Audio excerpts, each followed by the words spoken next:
안녕하세요. 드라마를 투파보는 짐잼 리뷰입니다. 안어 그녀들의 법정 6회에서는 한민서가 현진에게 약물 테러를 하고 라용의 손등에 송곳을 찌른 초록 후드를 입은 사람이라는 사실이 밝혀졌는데요.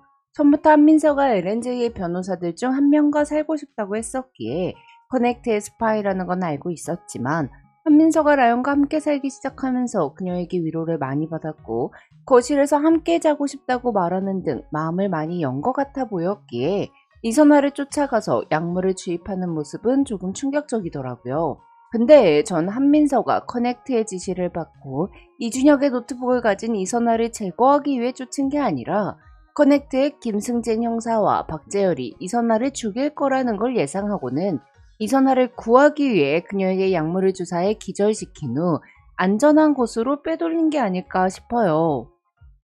특히 7회 예고를 보면 박재열이 한민서를 납치해서 폭행하면서 속으로 다른 꿍꿍이를 숨기고 있었다며 너의 정체가 뭐냐고 묻더라고요. 또한 빨리 찾아내라고도 말했고요. 즉 한민서가 아직도 커넥트의 말을 순순히 따르고 있다면 박재열에게 폭행을 당할 이유가 없다는 거죠. 이선화가 사라졌을 리도 없고요. 이준혁의 노트북을 훔쳐온 이선화를 죽이려 했던 김승진과 박재열은 이선화가 사라지자 그 행적을 쫓았을 테고 그 과정에서 한민서가 이선화를 도망치게 도와줬다는 사실을 알게 된 것 같은데요. 한편 민서는 라영의 방에서 신생아 베넷 저고리를 발견하고는 아이가 있었냐고 물었습니다. 이에 라영은 없다고 답했는데요. 20년 전 라영은 박재열에게 성폭행을 당한 후 임신하자 학교를 휴학한 후 출산하고 아이를 입양 보냈습니다. 사실 나영은 아이를 키워보려고 했을 거예요. 하지만 아이를 볼 때마다 잊고 싶은 사건이 떠올랐고 숨을 쉴 수 없을 정도로 패닉 상태가 됐기에 아이를 입양 보내는 선택을 했고 아이를 지켜주지 못하고 버렸다는 죄책감에 베네 쪼고리를 아직까지 보관하고 있었던 거죠. 그리고 라영이 낳은 아이가 바로 한민서인 건데요. 과연 한민서는 라영이 자신을 침몰하는 사실을 알고 접근을 한 걸까요? 전 100% 알고 접근했다고 생각합니다. 한민서의 생모와 생부가 박재열 윤라영인데 둘 다 공부 완전 잘해서 한국대 법대를 갔을 테니 두 사람을 닮았으면 한민서도 똑똑하다는 거겠죠. 그렇게 입양된 가정에서 학대를 받았던 한민서는 친부와 친모를 찾기 시작했을 때고 입양 기간을 통해 친모가 셀럽 변호사인 라영이라는 걸 알게 된 후 20년 전 한국대 법대생 살인미수 사건까지 모두 파악했을 것 같아요. 박재열의 땅 1인 박상아와 메신저와 대화를 나누던 인물의 아이디는 처벌하다, 벌주다 라는 뜻을 가진 퍼니시였는데요. 전 이 아이디의 주인이 바로 한민서라고 생각합니다. 민서는 자신의 친부인 박재열의 딸인 박상아에게 SNS로 접근해서 좋아하는 연예인의 빌미로 마음을 털어놓을 수 있는 친구가 된 것 같은데요. 동생이라고도 볼 수 있는 박상아에게 박재열은 어떤 아빠인지 궁금하기도 했을 테고 박상아를 통해 박재열에 대한 정보를 얻기 위해서 말이죠. 6회에서 박상아는 SNS 친구가 오늘은 어땠어? 라고 묻자 죽고 싶어 라고 답했습니다. 사실 상아는 자신에게는 한없이 다정한 아빠가 엄마에게는 개쓰레기라는 사실을 너무 잘 알고 있었던 건데요. 사실 홍현이가 박재열과 결혼을 한 게 성폭행을 당한 후 임신을 했기 때문이라는 게 너무 충격적이더라고요. 그러니까 한 번 개새끼는 변하지 않고 처벌받지 않은 개새끼는 동종 범죄를 또 지었던 건데요. 그때 박재열이 죽었으면 또 다른 피해자가 없었던 건데 말이죠. 전 한민서가 친모인 라영을 지키기 위해서 그녀들에게 커넥트에 대한 경고를 했던 게 아닐까 싶습니다. 한편 현진이 남편의 아이가 아닌 이준혁의 아이를 임신했다는 사실이 꽤 빨리 들통이 나버렸는데요. 아니 의사선생님 그렇게 기쁜 얼굴로 정상정자가 1%도 안 되는데 자연임신이 된 건 기적이라고 말하면 어떻게 하냐고요. 구성규는 박재열이 자신에게 20년 전 사건을 맡겼다는 것만으로도 현진이 그 사건과 관련이 있다는 걸 눈치챈 인물입니다. 그렇게 눈치 빠른 사람한테 기적이라고 몇 번이나 말하면 이건 뭐 빼박 내 아이가 아니다 이준혁 아이다 말해주는 거나 마찬가지잖아요. 아내의 불륜과 배신을 알게 된 날 구성규는 가장 친한 동료 형사가 자신에게 거짓말을 하고 있다는 사실까지 알게 됐는데요. 아니 팀장님 전화 받으러 나간 동료의 전판에서 울리는 핸드폰에 딱 찍혀있는 팀장님 전화번호 이건 빼박 핸드폰이 두 개가 있다는 뜻이고 구린 점이 있다는 거였죠. 7회 예고에서 라영은 구성규에게 경찰 내부에 커넥트의 조력자가 있다는 사실을 알리는데요. 사건 현장에서 유독 많이 발견되던 김승진의 지문 때문에 과학수사대는 김승진의 지문을 제외하느라 고생을 많이 했었습니다. 구성규는 그동안 김승진이 커넥트의 지시를 받고 사건 현장과 증거를 조작했다는 사실을 눈치챌 것 같아요.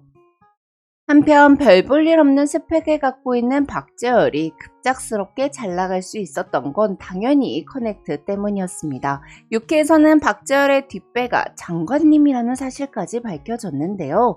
아마 여기서 장관이라는 건 법무부 장관을 말하는 거겠죠.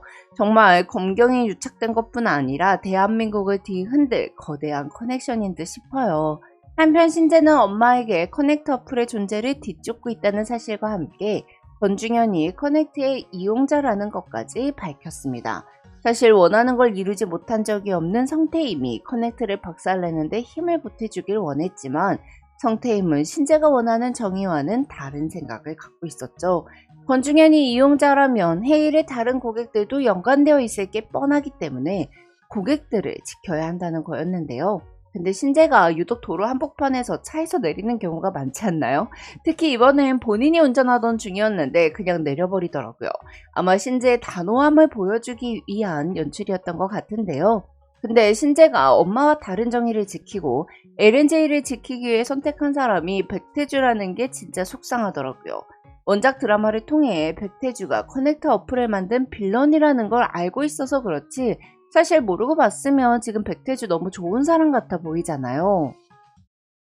한편 홍현희는 라영이 USB를 건네며 박재열의 핸드폰에 꽂기만 하면 지옥에서 벗어날 수 있다고 했으나 라영의 말을 믿지 않았습니다. 또한 딸이 난 어쩌라고 이러는 거냐고 울며 집을 나가자 결국은 박재열에게서 벗어나기를 포기하며 박재열에게 윤라영이 당신 핸드폰 복제를 시켰다는 사실을 알리는데요. 하지만 누군가의 사망으로 홍현희는 마음을 바꾸는 선택을 하게 됩니다. 7회 예고에서는 라영이 꽃을 들고 공동묘지를 찾아가고 사건 현장에서 김승진이 하얀색 장갑을 벗고 무언가를 만지는 모습이 포착되었습니다. 아마 또 사건 현장을 훼손하고 증거를 조작하고 있었던 것 같은데요. 과연 박재일이 죽인 사람은 누구일까요? 처음에는 7회 예고에서 권중현이 박재열을 찾아가 약속이 제대로 지켜지지 않을 것 같아 유감이라고 말을 하길래 박재열이 열받아서 권중현을 죽인 건가 싶었어요. 제가 제일 좋아하는 빌런 처벌 방식이 나쁜 놈들끼리 서로 치고받고 싸우다가 둘 다 날아가 버리는 거거든요. 근데 권중현이 죽었다면 라영이 슬픈 표정으로 공동묘지를 가진 않았겠죠. 원작 드라마에서 박재열이 죽이는 건 바로 20년 전 사건의 목격자 남종민입니다. 박재열은 남종민이 20년 전 사건을 모두 목격하고 사진으로 찍었음에도 불구하고 증거를 숨기고 세 사람의 범죄를 묵인해준 것에 대해 보복하고자 남종민을 죽이게 되는데요. 신재는 남종민이 자신들의 범죄를 묵인해줬다는 사실을 알고 있었기에 남종민을 죽인 건 박재열이라고 확신했습니다. 이에 라영은 홍현희에게 다시 한번 연락해 박재열이 사람을 죽였고 그 USB가 꼭 필요하다는 사실을 말하는데요. 이에 홍현희는 박재열의 핸드폰을 복제했고 VIP 38에게 긴급 경보, 보안에 치명적 위협이 발생이라는 커넥트 알림이 뜬 걸 보면 박재열의 핸드폰을 해킹하는 데 성공한 게 아닐까 싶어요. 다만 우려가 되는 점은 박재열의 핸드폰을 해킹하고 있는 게 신재의 부탁을 받은 백태주라는 건데요.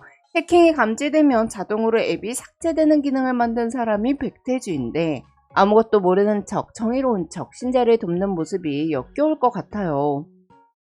백태주가 신재 옆에서 그녀를 도와주는 척 하면서 감시하고 뒤통수를 칠 준비를 하고 있다는 것 자체가 너무 소름 끼치기도 하고요.